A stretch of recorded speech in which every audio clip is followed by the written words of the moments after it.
आप सभी को वेलकम करता हूं हमारी YouTube channel glow your study पर। All right. Hope I'm perfectly audible to all of you. सभी को मेरी आवाज पहुंच रही है बुलंद तरीके से? यस यस या नहीं? यस तो हाँ, नहीं तो ना।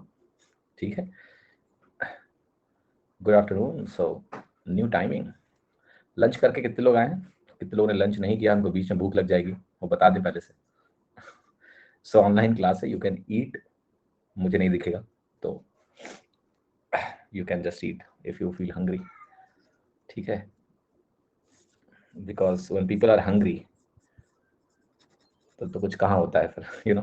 तो कुछ खा लेना। मंच इट। मैंने जस्ट अभी लंच किया है, bit early I will say. Yes, usually by 1:30 मेरा लंच होता है, 1 से 1:30 के बीच में होता है, बट आज मैंने फिनिश्ड इट बाई 12:50। हाँ जी, 12:50। Keep lunch timing similar every day so that, मतलब it should not be varying too much, और try to keep it similar every day. Lunch का टाइमिंग फिक्स कर लो। मतलब बॉडी का जो क्लॉक है ना, उसको बहुत ज़्यादा छेड़ो मत। ठीक है, बहुत छेड़ने की ज़रूरत नहीं है। और कहते हैं ना कि शरीर के साथ भी एक बढ़िया कॉम्बिनेशन बनाओ, पार्टनरशिप बनाओ, जिसको पता हो कि हाँ तुम खाना इतने बजे दोगे। That's good, that's good. Alright, चलिए लेट्स स्टार्ट टुडेज क्लास। और कितने सवाल हम लोगों ने कर लिए थे? How many questions? डीपीक्यू का टेलीग्राम चैनल नहीं खुल रहा है, नजर लगा दी तुम लोगों ने। तुम लोगों ने नहीं, किसी और ने लगा दी है। सो कुछ मिसकम्युनिकेशन हो गया है किसी को गलती से। And the worst thing is that कि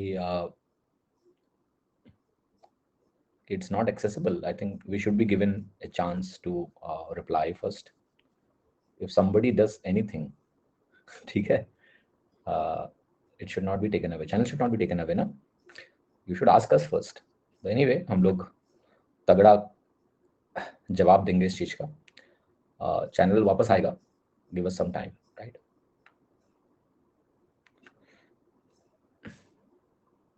Already legal team is at work, so it will be, लिखित माफी भी ले लूंगा मैं, और और चैनल वापस आ जाएगा, बट थोड़ा टाइम लगेगा क्योंकि मामला थोड़ा लीगल हो गया है। लीगल, हाँ जी। आते हैं। कितने सवाल हुए थे यार? कितने सवाल? नहीं, ये टाइमिंग अभी नहीं है, रोज नहीं होगी, कल 6 बजे की क्लास होगी आपका। 137 करना है, आ जाते हैं 137। हाँ, ये सवाल हमने आपको दिया था, आपने किया नहीं है। ठीक है, मुझे पता था तुम मुझसे बोलोगे करो, तो कर देते हैं सवाल। अच्छा सवाल है। AP AP AP BS is four and B R जो है ये 10 है तुम्हारा, आरसी 6 है, क्यूसी हमारा 8 है, एपी हमारा 10 है, तो ये वैल्यू 10 हो गई। और ए क्यू नहीं दिया है क्या? ए क्यू 12 दिया हुआ, ये होल स्टोरी थी। और पीएस कितना है? पीएस 6 है, ये है 6 और ये 4। सो देखिए मैं क्या लिखने जा रहा हूँ। सबसे पहले मैं लिखने जा रहा हूँ, मैं कुछ एरियाज के नाम दे दूं आपको। इसको मैं बोलूंगा A1, इसको मैं बोलूंगा A2, और इसको मैं बोलूंगा A3। ठीक, और जो पूरा त्रिभुज है उसके एरिया को मैं ए बोलूंगा। ठीक, तो अगर मैं A1/A लिख रहा हूं तो क्या आपको समझ में आया कि मैं बात कर रहा हूं इसकी? ये बनेगा 10 × 12, और ये वाले एंगल को कॉमन लेते हुए ये पूरी भुजा 10 6 16 4 20 बनेगा, तो ये 20 हो जाएगा। और यहाँ भी ये 20 ही है, 12 8 20। तो अगर आप काटेंगे इसको तो ये 10 दूना 20 बनाएगा, एंड देन 4 3 12, 4 5 20, तो ये वैल्यू आपकी 3/10 के बराबर हो गई। इज इट क्लियर कि A1/A की वैल्यू 3/10 आएगी? यस। अब मैं A2/A करूंगा। सो A2/A की वैल्यू जरा ध्यान से देखिए। A2 ये वाला त्रिभुज है, तो ये बनेगा 4 × 10, 4 × 10 बटे ये भुजा जो BA है, ये तो 20 है पूरी, तो 20 लिखिए। यहाँ पर 10 6 16 है, तो यहाँ पर हमने 16 लिख दिया। ठीक है, अगर काटेंगे तो 10 दूना 20 बनेगा, और ये 4 चौका 16 हो गया, तो ये वैल्यू आपकी 1/8 के बराबर आ गई। अब जरा एक काम करते हैं, A3/A भी लिख लेते हैं। सो A3/A अगर आप सोचने जाओगे तो एक साइड तो 20 है और एक साइड हमारा क्या है? 16 है कि नहीं है? जैसे यहां नहीं था 20 और 16, ऐसे इधर भी है 20 और 16, तो इस वैल्यू में कुछ फर्क तो नहीं आएगा, यहां भी वही होगा, 16 इंटू 20 नीचे आएगा, बट ऊपर 8 इंटू 6 आएगा। तो नीचे आप लिखिए 16 इंटू 20, ऊपर बदलेगा, ऊपर हमारा 6 इंटू 8 आ जाएगा, 8 दूनी 16 बनाएगा, ये 2 तिहाई 6 बनाएगा, तो ये वैल्यू हमारी 3/20 के बराबर हो गई। अब एक जगह ए 10 आया, एक जगह ए 8 आया, एक जगह ए हमारा 20 आया, तो आप अगर एलसीएम देखें, क्योंकि ए तो हर जगह सेम ही होगा ना, तो 10, 8 और 20 का जो एलसीएम बनेगा वो कितना बनेगा, क्या वो 40 है? यस। तो एलसीएम जरा 40 बना के मैं हर चीज को लिख लेता हूँ। तो मैं कहूंगा A1/A जो हमारा आएगा, अगर मैं इसको 40 बनाऊंगा तो ये 12/40 हो जाएगा, 4 से गुणा कर दीजिए। आपका जो A2/A है, अगर मैं 40 बनाऊंगा तो ये 5/40 आएगा, और जो आपका A3/A है, अगर मैंने इसको 40 बनाया तो ये 6/40 आएगा कि नहीं आएगा? यस। यानी जब A 40 है तो A1 12 है, जब A 40 है तो A2 5 है, जब A 40 है तो हमारा ये 6 है। जो ये चतुर्भुज है इसको मैं A4 बोल देता हूं। आप बता सकते हो A4 की वैल्यू कितनी आएगी? तो आप कहोगे 6, 5, 11 और 12 कितना हो गया? 23। तो ये वैल्यू आ गई आपकी 17/40। आया या नहीं आया? 17/40 आ गया A4/A। क्लियर है? अच्छा, कल मैंने ए की वैल्यू लिखवाई थी, अब मैं फिर से उसको सॉल्व नहीं करूंगा, कोई बता सकता है कितनी थी? यहां तो √21 था, आपको ध्यान होगा। इसके पहले क्या था? 20, 20, 16 था, तो इसके पहले ये 32 आया था, याद है किसी को? ठीक, तो ये 32√21 वैल्यू आई थी, 32√21 ए की वैल्यू आई थी, जो पूरे त्रिभुज का एरिया है। अब A4 की वैल्यू निकल गई यहां से। आप कहोगे A4 की वैल्यू अगर मुझे लिखनी है इधर A4, तो ये बनेगा 17/40 इंटू 32√21, 8 पंचे 40, 8 चौके 32, तो ये वैल्यू हो गई 68√21/5। 68√21/5 क्या है? सी। तो ये पूरी कैलकुलेशन है, किंतु ये पूरी कैलकुलेशन की आवश्यकता थी नहीं। मैंने आपको कल बताया था कि हम सीधे इसका उत्तर यही देख के लगा सकते थे कि √21 आएगा तो सी ही होगा, क्योंकि एक ही ऑप्शन में ऐसा था। मजेदार बात क्या है कि ये प्रश्न जो है आपका CGL 2017 में पूछा गया है इसी तरह के ऑप्शंस के साथ। तो ऑप्शन एलिमिनेशन एग्जाम में संभव होता है। 2017 का पेपर है और 17 के पेपर में ये सवाल आया था, और ऑप्शन एलिमिनेशन पॉसिबल था। देखो, अगर आप ये सिर्फ छोटी सी बात का इस्तेमाल करें और बिना कैलकुलेशन के, मतलब ये जो पूरी एल्गोरिथम है दिमाग में, बस एक बार ऐसा स्कैन करेंगे, ऐसा ऐसा करना है मुझे कि मैं A1, A2, A3 का सबका एरिया ए के रेस्पेक्ट में लिख सकता हूँ, तो A4 की वैल्यू आएगी समथिंग अपॉन समथिंग इंटू ए, और पूरे ट्राइंगल का एरिया हम निकालें तो 32√21 आएगा। नहीं, √21 आएगा ही आएगा, √21 आएगा तो सिर्फ एक आंसर हो सकता है सी। ये सर नो समझ में आया सभी को? आसानी से उत्तर लगा सकते हैं हम लोग। चलिए 138वां सवाल देखते हैं। ए और बी परपेंडिकुलर साइड्स हैं राइट एंगल ट्राइंगल के, और पी हमारा शॉर्टेस्ट डिस्टेंस है ऑर्थो सेंटर और हाइपोटेनस का। बताना है कि कौन सा कथन सत्य है। तो इसको करने के पहले छोटा सा डेरिवेशन है, वो कर लेते हैं, क्योंकि 2 रिजल्ट्स मिलेंगे अभी हमें यहाँ पर, और वो दोनों रिजल्ट्स हमारे लिए काफी इंपॉर्टेंट होने वाले हैं।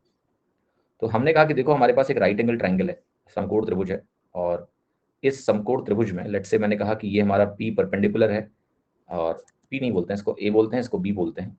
और हमने कहा कि यहां से हमने इस पे एक परपेंडिकुलर डाला, इस पॉइंट से, इस परपेंडिकुलर को मैं बोलने जा रहा हूँ पी है। ठीक है, इसको आप सी बोल सकते हैं, साइड जो कि हाइपोटेनस है। तो आप जरा इसको गौर से देखिए और समझाइए मुझे यार कि किस तरह से इस डेरिवेशन को हम कर पाएंगे यहाँ से। तो आप सिंपल सा कहोगे कि अगर मुझे पी ए बी सी को रिलेट करना है आपस में, तो हम इस राइट एंगल ट्राइंगल का एरिया एक तो ऐसे लिख सकते हैं, हाफ इंटू ए इंटू बी, यस और नो।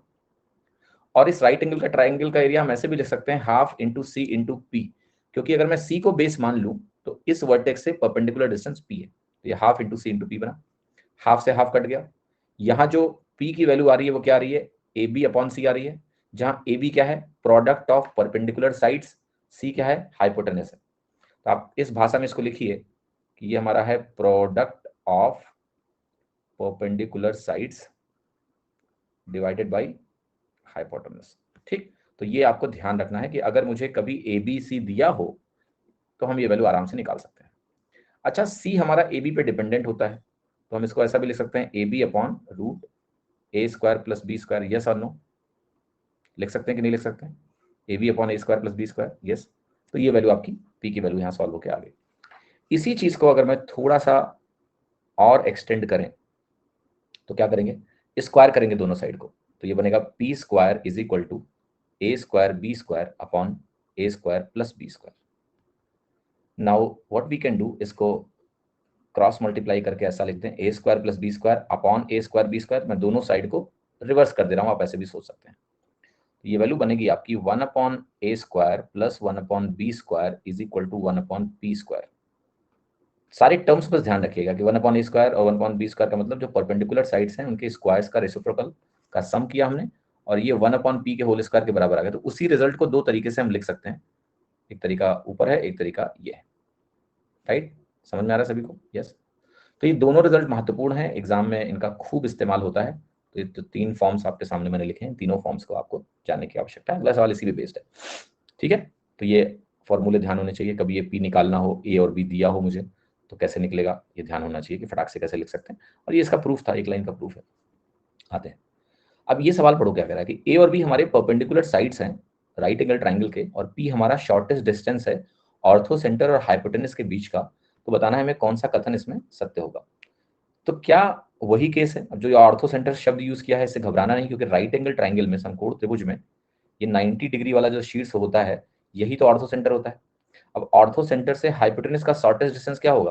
किसी भी बिंदु से किसी भुजा की जो शॉर्टेस्ट दूरी होती है वो परपेंडिकुलर डिस्टेंस होती है। तो कुल मिला के इसकी बात की जा रही है और इसी को हम पी बोल रहे थे। यहाँ शब्द हमने अलग अलग यूज कर लिए हैं, बस बात वही है पूरी की पूरी। तो जो रिलेशन होगा वो हमें पता है कि 1 अपॉन पी स्क्वायर की value 1 upon A square plus 1 upon B square के बराबर होती है। आंसर हो गया डी। तो डी उत्तर यहाँ सही हो गया, कोई कंफ्यूजन किसी को नहीं होना चाहिए। भाषा इन्होंने ऐसी यूज करी है कि कंफ्यूजन हो कि एक ऑर्थो सेंटर से हाइपोटेन्यूज की शॉर्टेस्ट डिस्टेंस, एक बिंदु से एक लाइन की सबसे छोटी दूरी परपेंडिकुलर डिस्टेंस ही होती है। तो बस खत्म, ये पिछला केस हो गया। ठीक है, क्वेश्चन नंबर 139 गौर से देखेंगे। एबीसी हमारा एक समकोण त्रिभुज है जिसमें एंगल बी हमारा 90 डिग्री है, ए बी हमारा 1.5 है, बीसी हमारा 2 सेंटीमीटर है। बीडी की वैल्यू बतानी है, बीडी एसी के परपेंडिकुलर दिया हुआ है, बीडी हमारा एसी के परपेंडिकुलर है। तो पहले तो डायग्राम बनाते हैं कि भाई एंगल बी अगर हमारा 90 डिग्री है तो डायग्राम जो बनेगा उसमें आपका एंगल बी ये होगा, ये 90 डिग्री हमने बना दिया। अब जो बाकी दोनों भुजाएं, जैसे एक भुजा बनेगी ए बी, एक भुजा बनेगी बी सी, ये 1.5 हो गया, ये 2 हो गया हमारा। आपको बीडी की लंबाई बतानी है जहां पर बीडी परपेंडिकुलर है, तो मुझे कुल मिला के ये परपेंडिकुलर डिस्टेंस निकालनी है, ये पी चाहिए। तो पी की वैल्यू आपको पता है क्या होगी? अगर मैं ये लेंथ निकाल लूं जो कि सी कहलाएगा, तो हम सीधा लिख देंगे ना कि 1.5 इंटू 2 अपॉन दैट लेंथ। वो लेंथ निकलेगी कैसे? तो जब भी इस तरह की चीजें दी हों तो आप गौर से देखिएगा, इसका इस ट्राइंगल के बजाय मैं एक नया ट्राइंगल बनाऊंगा, और वो ट्राइंगल होगा यहाँ 3 यहाँ 4, मैं 2 से गुणा कर दूंगा। अगर मैंने इसको 2 से गुणा कर दिया, इसको 2 से गुणा कर दिया, तो ये लंबाई भी 2 से गुणा होके आ जाएगी। यस और नो? आएगी या नहीं आएगी? यस, ये लंबाई 2 से गुणा होके आ जाएगी। तो मैं अगर P इस ट्राइंगल के लिए निकालूंगा तो P की वैल्यू क्या आएगी? 3 इंटू 4, और यहाँ पर जब ये 3 और 4 होता है तो ये 5 होता है। तो ये वैल्यू इतनी आ गई, यानी वैल्यू आ गई मेरी 12/5, यानी वैल्यू आ गई 2.4। तो यहां अगर P 2.4 आया है तो मेरा आंसर 1.2 होगा, क्योंकि मुझे जिस त्रिभुज में P निकालना है वहां पर ये सारी भुजाएं आधी हो चुकी हैं, तो ये भी आधा हो जाएगा। सिमिलैरिटी, हर करस्पॉन्डिंग साइड हाफ हो जाएगी। तो अगर यहाँ 3 और 4 में ये वैल्यू 2.4 आई तो यहाँ पर आपकी वैल्यू 1.2 होगी। क्योंकि अगर आप इसको ऐसे लिख के करेंगे ना तो आपको तकलीफ ज्यादा होगी, क्योंकि आप फिर ऐसे करोगे, just see you are wasting your time. अगर आप इसको इस तरह से लिख के चलोगे A B upon C root A square plus B square, आप क्या कर रहे हो बेसिकली? आप टाइम वेस्ट कर रहे हो जाएगा, ऐसा नहीं है। वैल्यू आएगी 1.5 इंटू 2/2.5, 5 3 15 50 25, 6/5 12, 1.2, कितना टाइम लगा आप देखो। बट अगर हम सीधे 2 से गुणा करके इसको लिख दें, और ये नॉलेज रखें कि भाई अगर हमने 2 से गुणा कर दिया दोनों भुजाओं को, तो ये जो भुजा होगी ये भी 2 गुना हो जाएगी, इतनी लेंथ भी 2 गुना हो जाएगी। ठीक है, सॉल्व करेंगे। 15 20 25 ट्रिपल है, हाँ बिल्कुल ट्रिपल है, बट ट्रिपल को पहचानने का तरीका क्या है? अगर आप 15 20 25 लिखोगे तो इसको 2.5 लिखना पड़ेगा आपको, वहां से भी हो जाएगा, वहां से भी पॉसिबल है, वहां से भी सॉल्व कर लो। अब इन्होंने जी कह रहे 1/a² वाले से भी नहीं, वो बेवकूफी है बेटा। 1/a² से तो इसको कभी मत निकालना, लंबा पड़ेगा तुमको। आप बताओ 1/p² बराबर 1/a² प्लस 1/b² लिख के निकालोगे तो सवाल लंबा हो जाएगा तुम्हारा। हमें तो कैलकुलेशन छोटी रखनी है अपनी, कहाँ जल्दी से निकल सकता है। तो जल्दी तो यहाँ p is equal to AB/c से निकलेगा। अब c कितना जल्दी आप निकाल सकते हो ये आपके ऊपर है। अगर c आप जैसे इसको 10 से गुणा कर लो, 15, इसको 20 से गुणा कर लो। यूजली पहचानने का ट्रिपलेट तरीका क्या होता है? जो 2 भुजाएं दी उनका रेशियो निकाल लो, जैसे 3:4 बन जाएगा अगर रेशियो निकालोगे। तीसरी भुजा परपेंडिकुलर 5 हो गई। अब आप कहोगे 3 अगर 1.5 है, 4 अगर 2 है तो 5 2.5 होगा। तो हम ऐसा भी कर सकते हैं कि इसको 2.5 लिख दें और फिर सॉल्व कर लें। 1.5 इंटू 2 अपॉन 2.5, यहां से भी सेम वैल्यू आ जाएगी। बट सबसे सरल तरीका ये है जो मैंने आपके सामने लिखा कि डबल डबल करके बाद में आधा कर लो ना। डबल डबल करके बाद में आधा कर लो, क्या दिक्कत है? कोई दिक्कत है नहीं ना? समझ में आई बात? तो डबल डबल करेंगे, बाद में हम कर लेंगे आधा। यस यस यस, तो यस बोलो। समझ में आया तो यस बोलो। 140वां प्रश्न देखिए। एंगल एबीसी मुझे 90 डिग्री दिया हुआ है, बीडीसी मुझे 90 डिग्री दिया हुआ है, मुझे एडी 4 दिया हुआ है, मुझे सीडी 9 दिया हुआ है, और मुझसे एबी की वैल्यू पूछी जा रही है कि what will be this length of AB. कैसे निकालोगे? इसके लिए कोई फॉर्मूला है? यस, तो मैं एक स्पेशल, देखो सिमिलैरिटी से बहुत फॉर्मूले निकलते हैं राइट एंगल ट्रायंगल में। अभी मैं कुछ फॉर्मूले लिखने जा रहा हूं तुम्हारे लिए, जैसे जैसे जरूरत पड़ती जाएगी इन फॉर्मूलों को मैं लिखता जाऊंगा आपके लिए, इकट्ठे सारा नहीं भर दूंगा। तो जैसे मान लिया मैं आपसे बोलूं कि मेरे पास एक राइट एंगल ट्रायंगल है और यहाँ आपने परपेंडिकुलर डाल दिया, ये 90 डिग्री है और ये भी 90 डिग्री है, ये ए है, ये बी है, ये सी है और ये डी है। अब देखिएगा, अगर आपको कभी भी ए बी स्क्वायर लिखना हो, ए से बी का स्क्वायर लिखना हो, इसी ए से अगर हाइपोटेनस की तरह चलो आप, तो ए डी इंटू ए सी के बराबर होता है। ये सारी चीजें प्रूफ हो सकती हैं सिर्फ सिमिलैरिटी लगा के, बट वो लगा के टाइम वेस्ट मत करो। ये रिजल्ट आपको ध्यान ही रखना पड़ेगा, तभी आप जल्दी से इसका इस्तेमाल कर पाएंगे। जैसे मैं आपसे बोलूं कि मुझे यहाँ बीसी वाली भुजा चाहिए, तो बीसी वाली जो भुजा है ये हाइपोटेनस का पॉइंट सी है इसके लिए, तो बीसी स्क्वायर की जब वैल्यू आप लिखने जाएंगे तो बीसी स्क्वायर की वैल्यू आएगी सिंपली सी डी इंटू सी ए। अगर आप बीसी स्क्वायर की वैल्यू लिखेंगे या फिर सी बी स्क्वायर की वैल्यू लिखेंगे, इसको मैं सी बी बोल देता हूँ या बीसी बोल देता हूँ। जैसे मान लिया जो भुजा है उसमें हाइपोटेनस का एंड पॉइंट सी बी है, तो सी बी स्क्वायर बनेगा आपका सी डी इंटू सी ए। समझ में आई बात? तो देयर इज ए पैटर्न कि जैसे मुझे ए बी स्क्वायर लिखना है तो ए डी इंटू ए सी, मुझे अगर सी बी स्क्वायर लिखना है तो सी डी इंटू सी ए। याद रखोगे छोटी सी बात कि नहीं? यस। तो ये जो सवाल है ये इसी पे बेस्ड है। अब देखो ध्यान से, यहां आपसे ए बी स्क्वायर पूछा गया, ये 4 और 9 दिया हुआ है आपको, तो आप यहां क्या लिखोगे कि ए बी स्क्वायर जो होगा वो हमारा ए डी इंटू ए सी के बराबर होगा। तो ए बी स्क्वायर की जो वैल्यू होगी वो A D is 4, A C is 13। तो अगर आप यहां से ए बी की वैल्यू लिखेंगे तो ये वैल्यू आ जाएगी 2√13, और 2√13 कहाँ है? C option. 6 कौन निकाल रहा है? गलत सलत? ठीक है, समराइज कर दीजिएगा किसी से भी, सभी फॉर्मूले इधर उधर हैं। समराइज देखो, ये डू इट फॉर मी वाला केस मत करो बेटा। जब मैं फॉर्मूले बताता हूं तो मैं उसको एक बॉक्स में डाल देता हूं, अब आप उनको इकट्ठा लिख लो, ये आपका काम है बेटा। वो भी काम मुझसे मत करवाओ, समझे कि नहीं? थोड़ा सा मेहनत, स्कैटर्ड है उसको इकट्ठा लिखना ही तो है आपको, तो वो कर लेना ना आप। अब ये क्या कि इधर उधर हो जाता है, लिख लो। इधर उधर कैसे हो जाएगा? Do it your self, DIY, DIFM नहीं करना है, do it for me.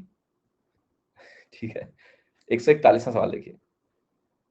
ABC 90 degree है, बीडीसी 90 डिग्री है, तो ये भी 90 है और ये भी 90 है। एडी की वैल्यू 16 है, सीडी की वैल्यू 25 है, AB plus BC upon AB minus BC बता दो। तो एक और प्रॉपर्टी मैं बताता हूँ, बहुत अच्छी प्रॉपर्टी है।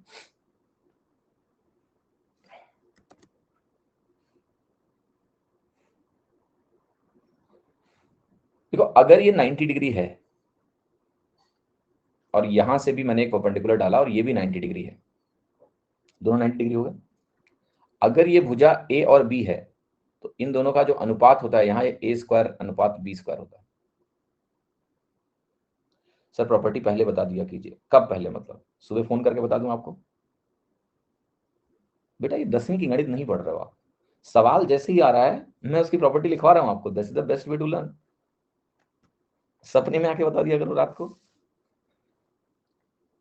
देखो प्रॉब्लम कहां हो रही है, because you have a way to learn. आपके पास एक बहुत ही सेट तरीका है पढ़ने का, और वही तरीका मुझे तोड़ना है, वही तरीका मुझे तोड़ना है। समझे कि नहीं बेटा? तो मतलब मैं क्या कर रहा हूं कि देखो, ये प्रॉपर्टी, ये सवाल कितना बढ़िया तरीका है, ये प्रॉपर्टी फिर ये सवाल। पहले कब बता दूं? मतलब मैं वो किताब की तरह चाहते हो ना तुम, कि बुक में इकट्ठा लिखा होता है पहले फिर वो मेहनत तुम्ही से करवाऊंगा मैं। तो देखो क्या होता है A B A square is to B square. तो अगर परपेंडिकुलर साइड से रेशियो भी है और मैंने यहां इस 90 डिग्री से यहां एक परपेंडिकुलर ड्रॉप किया तो ये A square is to B square होगा। क्लियर? यार मैं इस तरीके से इसलिए बताता हूं, इसका रीजन है क्योंकि मुझे लगता है जब फॉर्मूले थोड़े स्पेस में लिखवाए जाते हैं ना तो रिटेंशन थोड़ी बढ़िया होती है। इकट्ठे पन्ने में दे दोगे तो वो जैसे किताब में हो तो किताब में काम होता है का, क्लास में से नहीं होना चाहिए मुझे लगता है। That's my way of doing things. ठीक, A B A square is to B square. So अब देखो इसमें सेम चीज आपको यहां समझनी है कि अगर मैं ये 90 डिग्री बना रहा हूं तो इनका रेशियो क्या होगा, A square is to B square. इसका टोटल क्या होगा, वो तो अगर ए और बी आपको पता है तो root of A square plus B square, that's a different story. But इनका रेशियो किस रेशियो में डिवाइड होंगे, ये तो A square is to B square है। ठीक है, अब देखिएगा ये जो सवाल है इसको गौर से देखते हैं कि एडी की वैल्यू मुझे दी है 16, एडी मैंने लिख दिया 16, सीडी की वैल्यू मैंने लिख दी 25। आपसे आगे क्या बात बोली गई है कि आपको A B plus B C upon A B minus B C निकालना है। आप मुझे ये बता सकते हो कि ए बी और बी सी का रेशियो क्या होगा? यस, मैं बता सकता हूं क्या होगा। ये 4 और 5 के रेशियो में होंगे, 4 और 5 नहीं होंगे, बट 4 और 5 के रेशियो में होंगे तभी ये 16 और 25 अगर इनकी वैल्यू है तो इनका रेशियो क्या है, 16 रेशियो 25 है। तो ये 4 और 5 के रेशियो में होंगे, नॉट 4 और 5 नहीं है।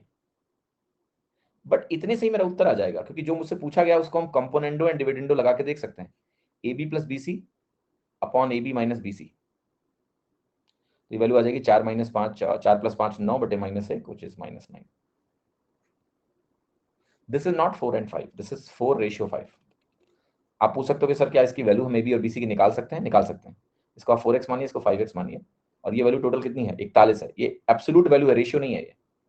तो आप यहां से लिख सकते हो कि 16x स्क्वायर, अगर वो निकालना हो कि ए बी और बी सी की अलग अलग वैल्यूज क्या है, रेशियो निकालने के लिए तो मुझे सब काम करने की आवश्यकता है नहीं, बट अगर निकालना हो तो हम ऐसे लिखेंगे, ये वैल्यू 41 के बराबर होगी, 41 के स्क्वायर। फिर आप कहोगे 16 और 25 बनेगा 41, X square is equal to 41 square, यहाँ से एक्स की वैल्यू आ जाएगी रूट 41। एक्स अगर रूट 41 आ गया तो 4x 4 रूट 41 हो गया, 5x 5 रूट 41 हो गया। अगर मुझे इनकी वैल्यूज निकालनी हो तो एग्जैक्ट, लेकिन रेशियो के केस में मुझे इसकी आवश्यकता नहीं है। ठीक है, रेशियो के केस में मुझे इनकी आवश्यकता नहीं है, मैं आसानी से इसका आंसर ऐसे ही लिख सकता हूं। ठीक है, अगला सवाल करें। चलिए 142वां सवाल देखते हैं। सी हमारा राइट एंगल है ट्राइंगल एबीसी में, मैं लिख रहा हूं।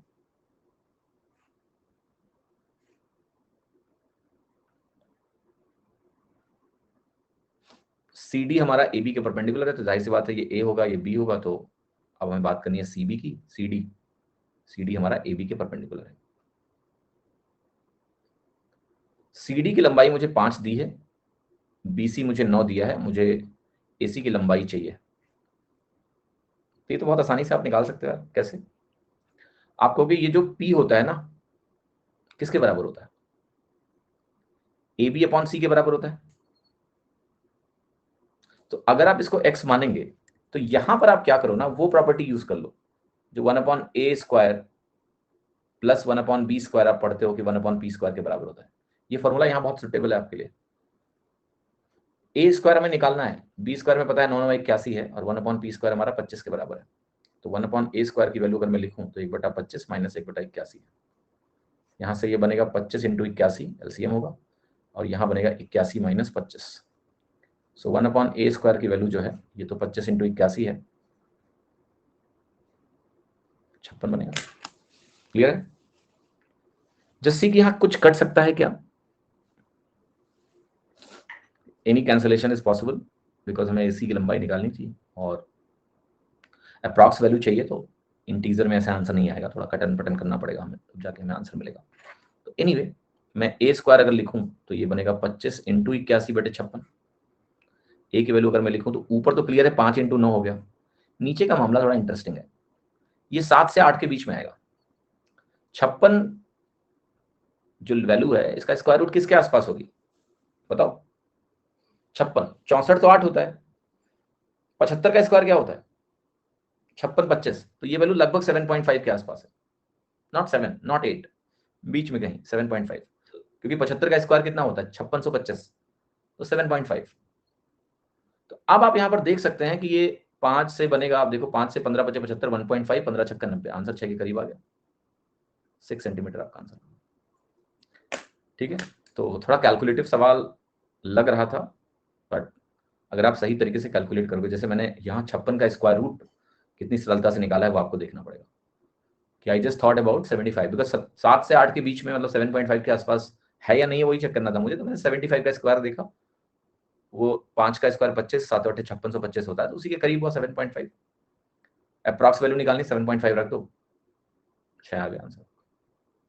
ठीक है, तो कोई तकलीफ यहाँ पर आपको नहीं होनी चाहिए, आसान सा सवाल है, इस तरह से सॉल्व होगा। 143वां प्रश्न देखते हैं कि यहां आपसे कह रहा है कि एक ट्राइंगल एबीसी है जिसमें एंगल सी 90 डिग्री है। सो एंगल सी आपका 90 डिग्री हो गया, A B C angle 90 degree हो गया। सी डी हमारा परपेंडिकुलर है ए बी को, तो यहां सी डी हमारा ए बी को परपेंडिकुलर हो गया डी पॉइंट पर। ए डी बटा बी डी रूट के बराबर है, तो हम कह सकते हैं कि ये रूट के रेशियो 1 बनेगा। ए सी बटा बी सी निकालना है, बहुत आसान है यार।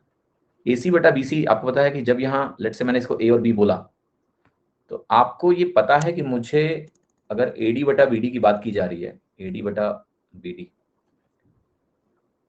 तो ये A square ratio B square के बराबर होता है, विच इज रूट के बटा 1, और मुझे ए बटा बी निकालना है, तो इट विल बी रूट के का भी रूट के, जिसको हम बोलते हैं फोर्थ रूट ऑफ के की पावर 1/4। स्क्वायर रूट का भी स्क्वायर रूट लेना है तो उसको फोर्थ रूट बोलते हैं, तो आंसर होगा सिंपली डी। आसान सवाल है, इट्स नॉट डिफिकल्ट, कोई प्रॉपर्टी जो आपने थोड़ी देर पहले पढ़ी है उसी का इस्तेमाल करना है और आंसर लगा देना। ठीक है, क्लियर है? यस, अगले सवाल पे आए, चलिए अगला सवाल लेते हैं। क्वेश्चन नंबर 144, एक राइट एंगल ट्राइंगल है जो ए पर राइट एंगल है, एक सर्कल हमने इसके अंदर डाला है, जो दो भुजाएं हैं जो राइट एंगल को कंटेन कर रही हैं वो 48 और 14 है, तो हमें उसका रेडियस बताना है, इन रेडियस बताना है। राइट एंगल ट्राइंगल के इन रेडियस का फॉर्मूला आपको पता है, क्या होता है? P plus B minus H by 2। मुझे इस सवाल में P B दिया है, H निकालना है, तो देखो कोई ट्रिपलेट बन रहा है क्या?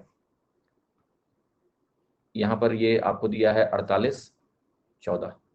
जब भी ऐसी कोई वैल्यू दी हो तो सबसे पहले कोशिश क्या करो कि इनका रेशियो निकालो, ताकि क्लियर हो कि भाई कोई नॉन ट्रिपलेट है क्या। 7 और 24 अगर परपेंडिकुलर भुजाएं हों तो 25 हमारा हाइपोटेनस हो जाता है, तो ये 25 इंटू 2 हो गया, क्योंकि 2 से काटने पर 7 मिला, तो इसको 2 से गुणा कर देंगे, 50 मिल जाएगा, हाइपोटेनस हमारा 50 हो गया। तो जो इन रेडियस मुझसे पूछा जा रहा है वो हो गया 48 प्लस 14 माइनस 50 बटे 2, 62 माइनस 50 12 बटे 2 क्या होगा? 6 सेंटीमीटर के बराबर होगा, आंसर होगा बी 6 सेंटीमीटर। ठीक है या नहीं? ठीक है नहीं? 6 सेंटीमीटर इसका उत्तर होगा। ठीक है, ये सवाल देखिए, इस सवाल को करने के पहले आपको एक फॉर्मूला बता देता हूं। राइट एंगल ट्राइंगल में कभी भी अगर आपके पास एक राइट एंगल ट्राइंगल दिया हो, यानी समकोण त्रिभुज दिया हो, तो ये आपका राइट एंगल ट्राइंगल हो गया, और राइट एंगल ट्राइंगल के भीतर मैं एक सर्कल बनाऊं जो टचिंग सर्कल हो, यानी इन सर्कल हो, बना लेते हैं।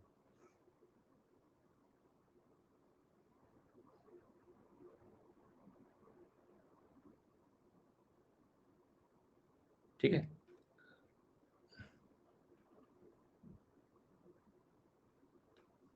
ठीक है। सो अब देखो यहां पर अगर दो लंबाइयां जो जैसे एक पॉइंट पर ये टच कर रहा होगा, यहां पर देयर इज ए पॉइंट जहां पर ये इसको टच कर रहा है, ये पॉइंट, ये लेंथ मान लेते हैं ए है, और इधर वाली लेंथ हम मान लेते हैं कि ये बी है, राइट। तो जो इस राइट एंगल ट्राइंगल का एरिया होता है, area of right angle triangle, ये हाफ ऑफ नहीं, ये ए इंटू बी के बराबर होता है। बस समझ लो कि ए और बी है क्या। ए हमारा जिस पॉइंट पर यहां टच करेगा हाइपोटेनस को, ये दूरी ए बनेगी, और ये दूरी हमारी बी बनेगी। सभी को मेरी बात समझ में आई? आई तो हाँ बोलो, नहीं आई तो बोलो नहीं। इसमें समझने वाली कोई बात ही नहीं है, फॉर्मूला है, याद करना पड़ेगा तुमको। तुम मना करोगे कि मुझे नहीं याद करना है तो भी मुझे कोई फर्क नहीं पड़ता, याद तो करना ही पड़ेगा। ठीक है, फॉर्मूला है, व्हाट कैन आई डू। नहीं आएगा फॉर्मूला तो बैठ के एग्जाम में एक पन्ने का डेरिवेशन थोड़ा ना करोगे। ठीक है, तो area of right angle triangle here is A into B. अभी सवाल देखना, सवाल यही है, find area of triangle. Angle है 90 डिग्री, तो ये राइट एंगल हो गया जो कंडीशन है, ये उसका इन सर्कल हो गया, ये 6 है और ये 8 7 है। और ये प्रॉपर्टी सिर्फ राइट एंगल ट्राइंगल के लिए है, सबके लिए नहीं है कि ये राइट एंगल हो, ये उसका इन सर्कल हो, हाइपोटेनस पे इधर ए इधर बी। तो जब इसका एरिया आप निकालने जाओगे तो ये 6 इंटू 7 बनेगा। तो इसका एरिया मैं लिख दे रहा हूँ, इसका एरिया आपका होगा 6 इंटू 7, और जो कि आपका 42 सेंटीमीटर स्क्वायर। ठीक है, समझ में आया तो हाँ बोलिए, क्लियर है। 145वें का बी 42 सेंटीमीटर स्क्वायर आपका सही उत्तर है इस सवाल में। ठीक है, यस यस और नो। ठीक है, 146वां सवाल देखिए, एक त्रिभुज एबीसी है, उसमें एंगल बी 90 डिग्री है, डी और ई पॉइंट्स बीसी पर इस प्रकार से हैं कि बीडी हमारा डी के बराबर है, डी हमारा ईसी के बराबर है। आपको बताना है कि which of the following is true, इसमें से कौन सा कथन सत्य है। जी, इसमें से कौन सा कथन सत्य है, जरा सवाल ये ट्राई करिए आप, तब तक आपकी ड्राइव लिंक खोज के लाता हूं मैं।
हाँ जी, ये लो ड्राइव लिंक।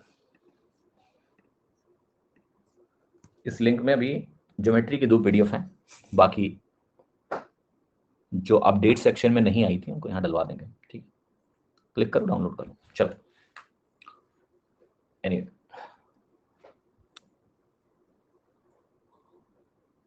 ये सवाल ट्राई किया आपने, कौन सा ऑप्शन है बोल देता हूँ।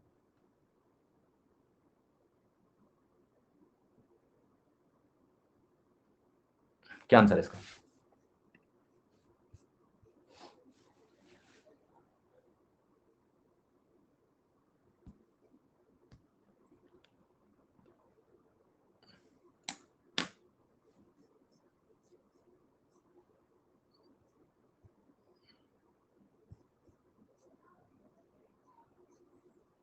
काफी लोग बोल रहे हैं बी, सबसे अधिक लोग बोल रहे हैं। ठीक है, देखते हैं क्या सही है इसमें। देखिए, इस सवाल को करने का एक तरीका ट्रेडिशनल है जो कि बहुत लंबा है। ठीक है, बट किया जा सकता है, बहुत मुश्किल नहीं है, ये नहीं कहूँगा कि मुश्किल है, बट मैं उस तरीके में नहीं जाऊँगा। हमें बोला गया कि ये तीनों बराबर हैं, यस, यही बोला गया, तो मैं इन तीनों को एक एक और एक मानूंगा। मुझे ये नहीं बोला गया कि हम इसको एक नहीं मान सकते, हम तो इसको कुछ भी मान लें, हम इसको भी एक मानेंगे, हमारी मर्जी। ठीक है, हमें इन तीनों को बराबर रखना है, राइट एंगल ट्राइंगल रखना है, ये कंडीशन है। हमने इन तीनों को बराबर रख दिया, राइट एंगल ट्राइंगल है, इसको भी हमने एक मान लिया। अब टर्मिनोलॉजी लिख लेते हैं जरा, ए बी सी डी ई। अब तुम्हारे एडी की वैल्यू जरा बताओ कितनी है मेरी, √2 हो गई, 1 1 √2। अगर मैं एई की वैल्यू पूछूं तो इधर 2 बनेगा, 2 का स्क्वायर 4, 1 का स्क्वायर 5, तो ये √5 बनेगा। एसी स्क्वायर की वैल्यू क्या बनेगी, 3 3 का 9 और 1 10, ये √10 बनेगी। अब मजेदार बात यह है कि तुम्हारा एडी स्क्वायर 2 के बराबर है, तुम्हारा AE स्क्वायर 5 के बराबर है और आपका AC स्क्वायर 10 के बराबर है। ये मजेदार बात है। यही वैल्यू सारे ऑप्शन में रख के देखना है कौन सा ऑप्शन सही है। AD स्क्वायर की वैल्यू मैंने रखी 2, तो 3 दूनी 6, ये 6 हो गया। 2 इंटू AC स्क्वायर हो गया 20, 6 26, और ये 26 कभी 5 इंटू ए स्क्वायर के बराबर नहीं बन सकता क्योंकि ये 5 का मल्टीपल नहीं है, ये गलत हो गया। बी ऑप्शन में आए तो 8 AE स्क्वायर हो गया मेरा 40, 5 इंटू AC स्क्वायर हो गया 50, आपको हो गया बराबर हो ही नहीं सकता क्योंकि जब 50 आ गया कुछ और जुड़ेगा तो और बढ़ जाएगा, तो होना ही नहीं है। सी में आए तो 8 AE स्क्वायर कितना है, 8 पंचे 40, 3 AC square is 30, 5 AD square is 10, 30 10 40। C option match कर रहा है, बट इसका मतलब ये नहीं कि 100% सही है, इसको होल्ड करना पड़ेगा, ये भी देखना पड़ेगा ये गलत हो। ठीक है, ऑल्दो गलत होने की चांसेस बहुत हाई हैं, बट किस्मत खराब हो, पता लगा 2 ऑप्शन मैच कर जाए तो फिर ये वैल्यू नहीं चलेगी, फिर हमें कुछ और मान के भी देखना पड़ेगा। देख लेते हैं। 5 AE स्क्वायर आपका 25 के बराबर हो गया, 3 इंटू AC स्क्वायर ही 30 है, 30 प्लस समथिंग, गलत हो गया। तो आंसर क्या हो गया, सी। क्या ये बात सभी को समझ में आई? पहले बोलो हाँ कि समझ में आई सर। हमने एक राइट एंगल ट्राइंगल लिया, उसने बोला था कि एक राइट एंगल ट्राइंगल ले लो, ले लिया। उसने बोला था कि BD DE EC बराबर होने चाहिए, वो भी कर दिया, उसको 1 1 1 मान लिया। ये हम क्या माने, 1 मानो 2 मानो तुम्हारी मर्जी, लेकिन हमने 1 माना ताकि हमारे लिए सरल पड़े कैलकुलेशन। आप यहाँ 2 मान लोगे तो भी उत्तर आएगा, उस हिसाब से सॉल्व कर लो भाई। जब कोई चीज किसी भी राइट एंगल ट्राइंगल के केस में सही है तो 1 ले लो 2 ले लो, उससे क्या फर्क पड़ेगा, तब भी सही होगा। अब मैं थोड़ा और बदतमीजी करने जा रहा हूं, कर लूं? कर लूं? ठीक है।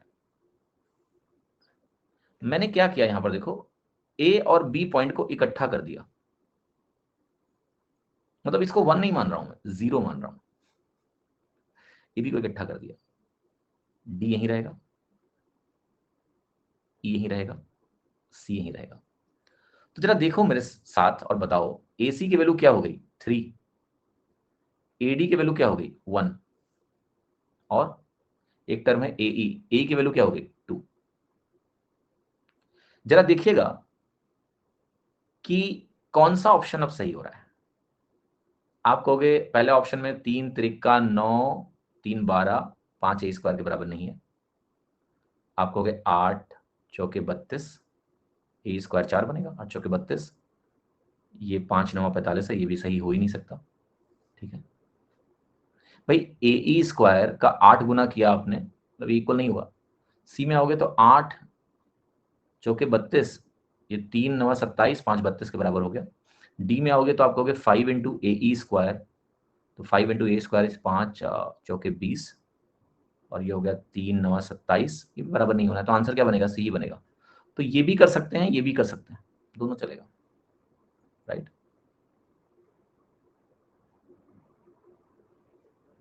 इक्वल होने का चांस क्या है, बहुत ही बेयर मिनिमम।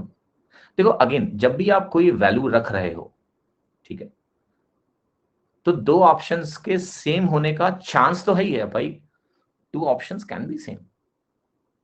बट जब तक सवाल में ये सोच के ऑप्शन नहीं बनाया गया हो कि वैल्यू रखने से दो ऑप्शन सेम हो जाएं, तब तक इस संयोग का हो जाना, कोइंसिडेंस, कोइंसिडेंस की पॉसिबिलिटी होती है बट बहुत कम होती है।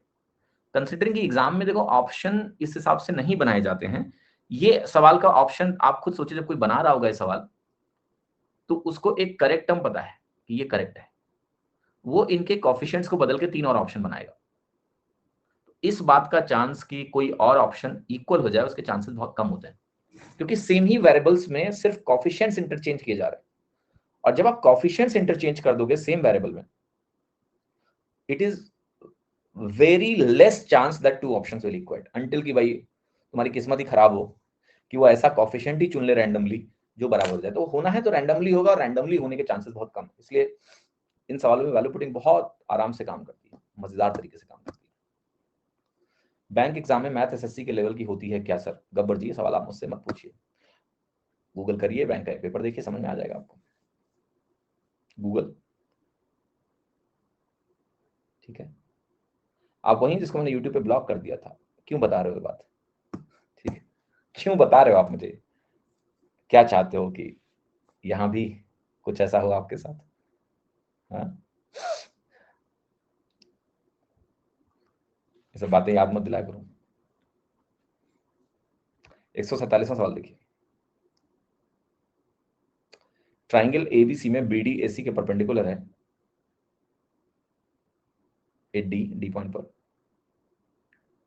ई एक पॉइंट है बीसी पर इस तरीके से कि B A angle x degree है, ई ए सी 46 है, ईबीडी 60 है, तो x की वैल्यू बताओ। सवाल यार करने में थोड़ा वक्त तो जाएगा इस सवाल में, बिकॉज